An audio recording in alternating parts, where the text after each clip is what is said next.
안녕하십니까. 목요일 아침 여수 MBC 뉴스투데이입니다. 화물연대 총파업이 8일째 이어지고 있습니다. 국내 최대 수출입 항만인 광양항 육로 운송길은 사실상 막혔고 지역 주유소는 재고를 확보하는 데 비상이 걸렸습니다. 유민호 기자가 취재했습니다. 전남 광양항 국제터미널 앞 도로입니다.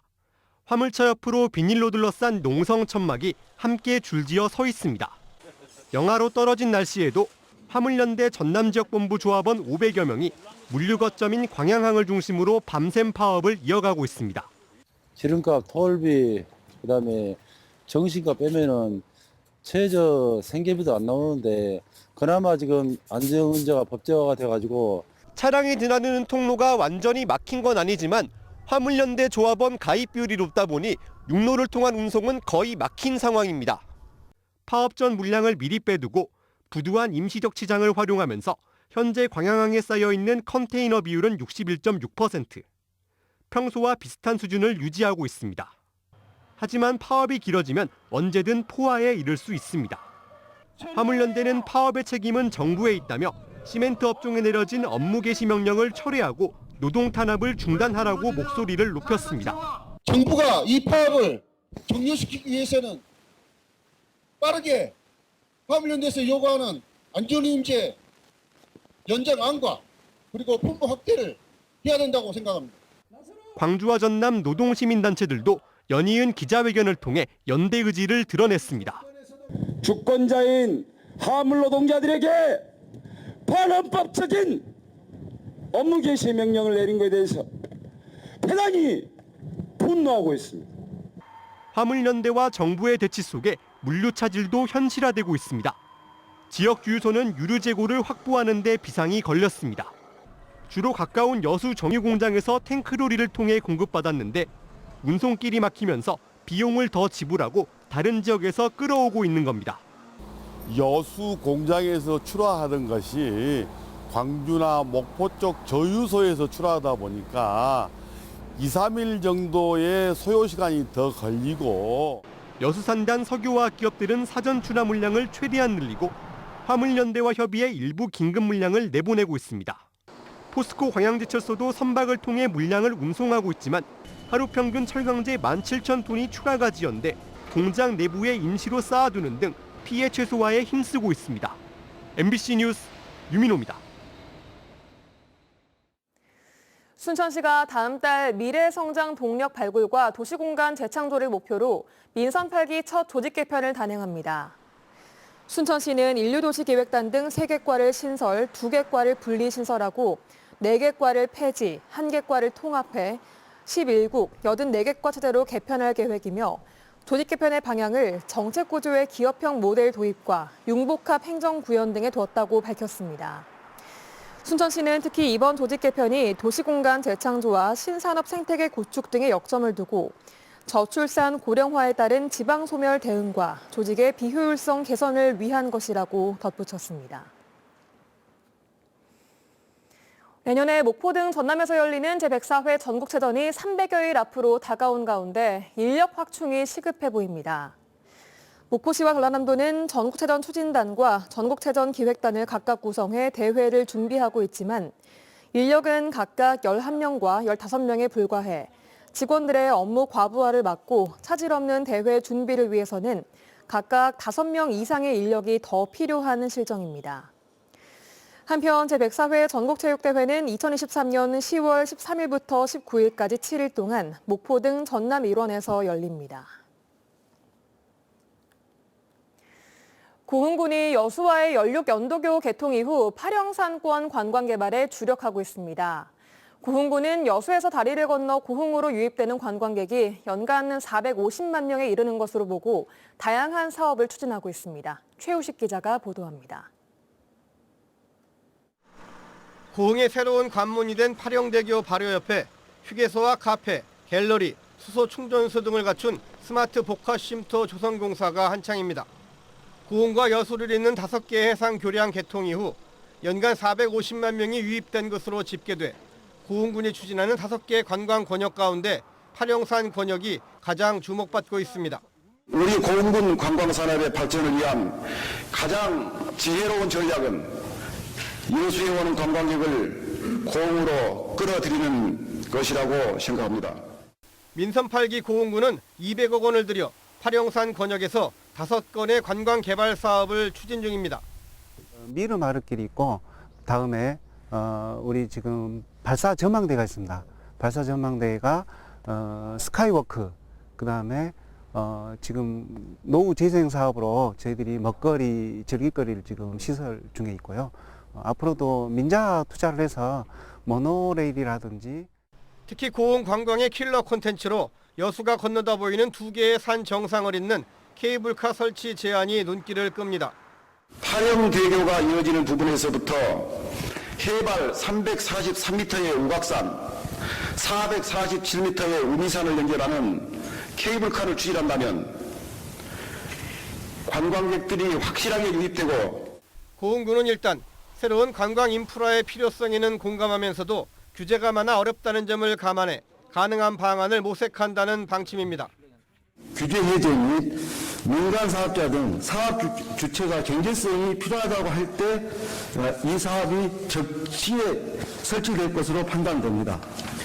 이러한 규제를 해제하기 위한 방안으로 지역 특화 발전 특구와 또 관광 특구 등도 연구 검토 대상이고 고흥군은 고흥 관광 1000만 명 시대를 위해 광주에서 우주센터를 잇는 고속도로 개설을 적극 추진하고 또 내년에는 고흥 관광 중장기 비전을 구체화하는 연구 용역도 실시할 계획입니다. MBC 뉴스 최우식입니다. 올 여름 포기당 10,000원까지 이상 급등했던 배추 가격이 가을 배추 과잉 생산과 병충해 피해가 겹치면서 하락세를 보이고 있습니다. 농산물 유통정보에 따르면 11월 28일 기준 배추 한 포기 소매 가격은 2,981원으로 1년 전과 비교해 30% 하락했고 태풍과 병충해 등으로 중간 상인들이 매입을 포기하면서 하락세가 지속될 전망도 나오고 있습니다. 또 올해부터 시범사업이 실시되고 있는 농작물 재해보험도 해남 지역 가을 배추 재배 농가의 10%인 100여 가구만 가입한 것으로 알려져 농가의 소득 보전도 어려운 상황입니다. 국가산단 완충 저류시설 건설 사업에 대해 여수시의회가 지방비 부담 등을 이유로 제동을 걸고 있는데요. 그동안 강한 추진 의지를 보여왔던 여수시는 최근 한 발 물러선 모양새입니다. 그러면서도 반드시 필요한 사업인 만큼 의회와 소통을 계속하면서 건의안이 통과될 수 있도록 해보겠다는 입장입니다. 김주희 기자가 보도합니다. 지난 225회 여수시의회 정례회 3차 본회의. 강재현 의원이 정기명 여수시장에게 여수산단 완충 저류시설 설치 계획에 대한 현실적 문제점을 지적하며 무리하게 강행하려는 이유에 대해 따져 묻습니다.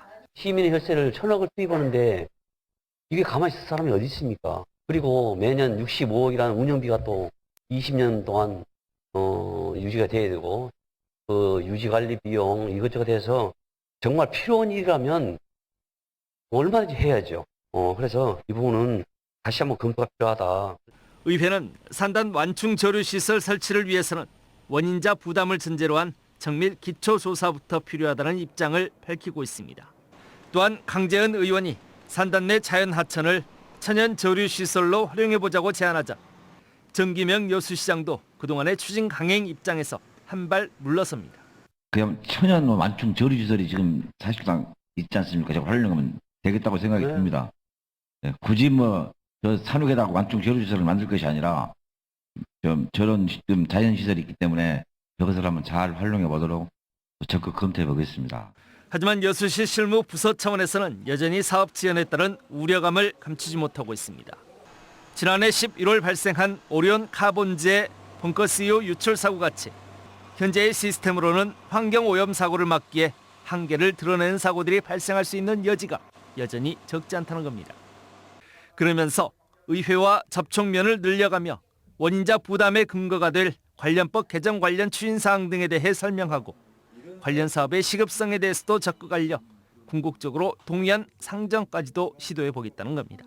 우리 의원님들이나 걱정하시는 이런 시민분들이 혹시라도 걱정하시는 분들에 대해서 좀 충분히 설명을 드려야지만이 이 부분이 해결이 될 수 있다라고 생각을 하고 저희가 지금 준비하고 추진하는 내용들에 대해서 충분히 좀 더 소통을 할 수 있는 그런 시간을 갖도록 하겠습니다.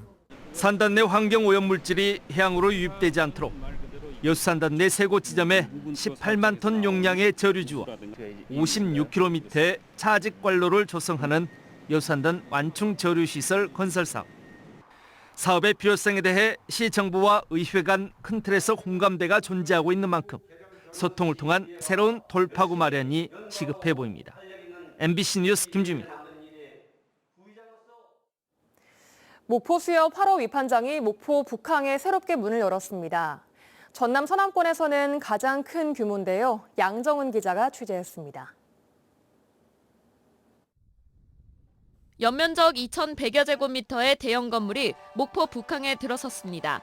목포 수협 활어 위판장으로 전남 서남권에서는 가장 큰 규모입니다. 새 활어 위판장은 어업인들의 의견을 수렴해 기존 위판장보다 수조 개수를 3배 이상 늘렸습니다. 기존 활어 위판장은 수조가 적고 규모도 협소해 최근 급증한 수산 물량을 감당하지 못했지만 새 위판장이 문을 열면서 어민들은 걱정을 덜게 됐습니다. 어민들이 활어 위판장에 비좁아서 앞마당까지 다라이를 놓고 차량을 방해하고 그랬어요. 그렇지만 이제 넓어짐으로써 안에다가 차곡차곡 진열할 수 있게 돼서 아주 좋습니다. 목포 북항에 새롭게 문을 연 목포 수협 활어 위판장. 낙지와 광어, 농어 등 30여 종의 수산물을 취급할 예정입니다. 위판장은 서남권 수산종합지원단지에 위치해 지리적 장점도 큽니다. 인근에 냉장, 냉동시설, 보급창고 등이 있어 수산물 유통과 물류 업무까지 한꺼번에 처리할 수 있습니다. 또 어선이 정박하자마자 활어를 판매할 수 있어 동선도 짧아졌습니다. 이건 이제 북항으로 이제 모든 기능이 이전함으로써 수산 종합단지를 구축하게 됐고 국내 최고의 이제 위생 시설을 갖춘 종합단지가 구축이 돼서 앞으로 선어나 활어 유통에 크게 활성화에 기여할 것 같습니다. 목포 수협은 활어 위판장 인근에 저온 위판장과 상인들의 판매 시설을 추가해 북항의 어업 인프라를 확충해 나가기로 했습니다. MBC 뉴스 양정은입니다. 국내 최대 규모의 e스포츠 경기장을 가지고 있는 광주시가 자매도시를 맺고 있는 일본과 베트남 선수들을 초청해 글로벌 e스포츠 페스티벌을 개최했습니다. 자매도시의 우호 증진과 더불어 e스포츠를 꿀잼 도시 광주를 만드는 데 있어서 중요한 상품으로 키우겠다는 계획입니다. 송정근 기자입니다. 광주 e스포츠 경기장에서 글로벌 e스포츠 국가대항전이 열렸습니다. 종목은 피파 온라인. 경기는 한국 선수와 베트남 선수의 경기로 문을 열었습니다. Hôm nay thì cái chiến thuật thi đấu của đội từ Việt Nam và từ Nghệ An đó là sẽ cố gắng phòng thủ thật chắc và cố gắng thi đấu hết mình để cống hiến cho tất cả các khán giả của Hàn Quốc và Việt Nam những cái trận đấu nó hấp dẫn và đôi công rất là đẹp mắt. 실제 축구 경기를 하듯 공격과 수비가 오갈 때마다 관중석에서 환호성과 탄식이 나옵니다. PC방에서 게임 하는 것보다 여기 와서 경기를 보니까 너무 몰입감도 있고 흥미진진한 게임인 것 같습니다. 자매도시와의 우호 교류와 e스포츠 저변 확대를 위해 개최된 이번 경기를 통해 광주시는 e스포츠 메카로 발돋움하겠다는 계획입니다. 1000석 규모의 주 경기장과 160석의 보조 경기장을 갖춘 국내 최대 규모의 경기장을 완비하고 있는 만큼 앞으로 소프트웨어를 채워나가면 승산이 있다는 겁니다.